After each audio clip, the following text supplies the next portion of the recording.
Tonight I can report to the world that the strikes were a spectacular در آوردن یه مجموعه شرافتمند قوی در سوریه هم اتفاق خواهد افتاد.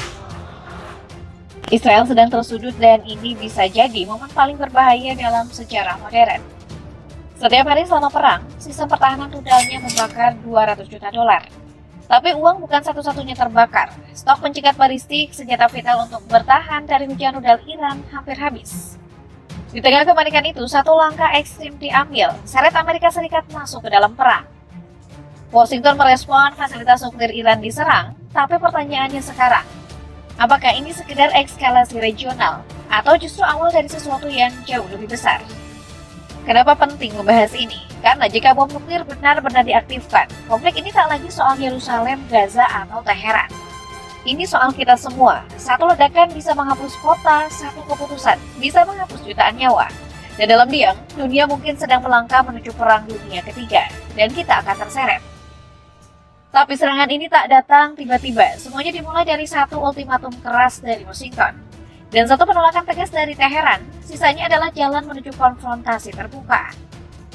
Ancaman itu datang langsung dari Presiden Donald Trump dengan nada yang tak bisa ditawar, menyerukan agar Iran menyerah tanpa syarat, sekaligus memperingatkan bahwa kesabaran Amerika sudah mencapai batasnya. Tapi Iran tidak goyah. Pemimpin tertinggi Iran, Ayatollah Ali Khamenei, menanggapi dengan tenang. Jika Amerika menyerang, mereka akan menghadapi konsekuensi yang tak dapat diperbaiki. Iran tidak mundur, dan Trump pun bukan sedang menggertak. Washington langsung merespon dengan kekuatan militer nyata. Sistem pertahanan udara tak dikerahkan ke Israel untuk menghadang gelombang rudal dari Iran dan sekutunya. Kapal induk kedua USS Nimitz bergabung dengan armada di Laut Merah. Sekitar 30 jet tempur siluman F-35 ditempatkan dalam posisi siaga di pangkalan Amerika di wilayah Kelung. Selama saling serang Iran dan Israel, lobi politik, tekanan publik, dan kalkulasi militer akhirnya bermuara pada satu keputusan besar. Amerika Serikat masuk ke konflik. Target pertama program nuklir Iran, 3 situs diserang: Fordow, Isfahan, dan Natanz. Dalam operasi yang disebut Operasi Midnight Hammer, Amerika menerjunkan 125 pesawat dan pesawat pengebom siluman P-2 Spirit terbang di kegelapan, mengangkut 6 bom penghancur bunker GBU-57, menyatukannya ke pusat-pusat strategis Iran. Dari bawah laut, kapal selam Amerika Serikat meluncurkan lebih dari 30 rudal Tomahawk yang menghantam fasilitas-fasilitas teknis. Serangan ini bukan sekedar pukulan militer, ini sinyal terang bahwa Amerika tidak lagi jadi penonton. Dan kini dunia memasuki fase baru, di mana garis antara ancaman dan kehancuran total makin kabur. Lagi-lagi serangan Amerika ke fasilitas nuklir Iran bukan terjadi begitu saja.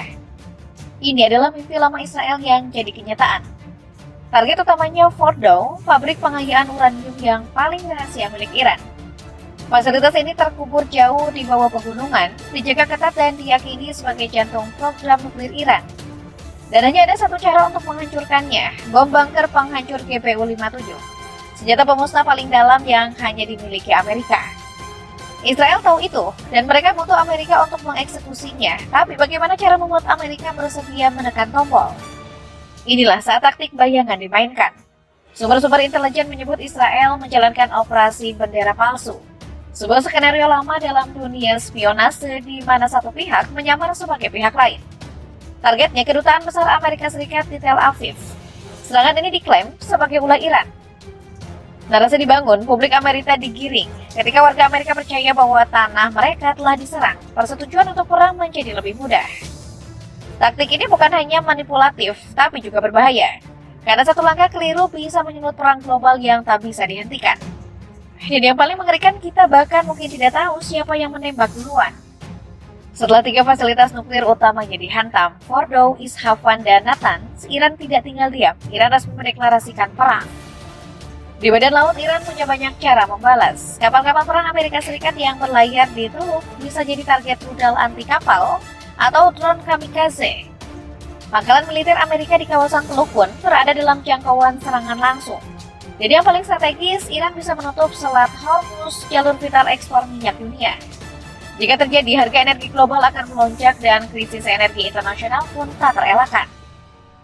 Di udara, Iran telah membuktikan diri. Militer mereka sukses menghancurkan berbagai pesawat tempur dan drone milik Amerika dan Israel. mulai dari Hermes 900 hingga Jet F-35I. Ini menandakan langit Iran bukan zona aman, dan bagi Amerika bahaya sebenarnya bisa lebih dekat dari yang dibayangkan.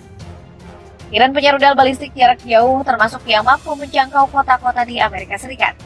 Jika satu rudal dilengkapi hulu ledak nuklir, New York bakalan rata dengan tanah. Tapi Iran tidak hanya bertumpu pada kekuatan konvensional. Proksi regionalnya juga bergerak. Saat ini hanya Houthi yang terbuka menyerang Israel. Tapi mata dunia kini menunggu akankah Hizbullah dan Hamas ikut terjun. Di jalur diplomatik, Iran segera meminta dukungan darurat dari Dewan Keamanan PBB untuk mengecam serangan Amerika. Dan yang lebih radikal, Iran mempertimbangkan keluar dari perjanjian non-proliferasi nuklir. Jika ini terjadi, dunia kehilangan akses verifikasi internasional atas program nuklir Iran. Tak ada lagi infeksi, tak ada lagi batasan pengayaan uranium. Iran bisa mengembangkan senjata nuklir secara legal dan terbuka, tanpa dilabeli pelanggan. Serangan Amerika ke fasilitas nuklir Iran langsung mengguncang dunia. Perdana Menteri Israel Benjamin Netanyahu tak menyembunyikan kegembiraannya, menyampaikan ucapan selamat kepada Donald Trump dan menyebutnya sebagai langkah berani demi keamanan global. Dari London, Perdana Menteri Inggris turut mendukung. Mereka menyebut tindakan AS sebagai langkah tegas untuk menghentikan ancaman nuklir Iran. Namun, tidak semua sepakat. Sekretaris Jenderal PBB Antonio Guterres juga menyampaikan kekhawatiran mendalam. Ini adalah eskalasi yang berbahaya di kawasan yang sudah berada di ujung tanduk. Ini adalah ancaman langsung terhadap perdamaian dan keamanan internasional.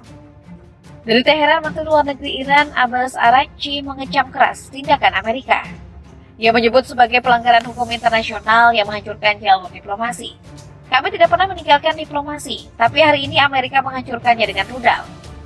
Dunia kini terpecah antara mereka yang melihat perang sebagai solusi dan mereka yang tahu perang nuklir tak pernah punya pemenang. Konflik ini tak lagi regional. Rusia mulai bicara. Presiden Vladimir Putin secara langsung meminta Perdana Menteri Israel Benjamin Netanyahu untuk menjamin keselamatan personel Rusia yang tengah membangun 2 reaktor nuklir di Iran. Putin juga menyampaikan protes keras kepada Trump. Karena jika Rusia tak diberi jaminan, maka serangan AS dianggap melanggar kesepakatan yang telah dijalin di belakang layar.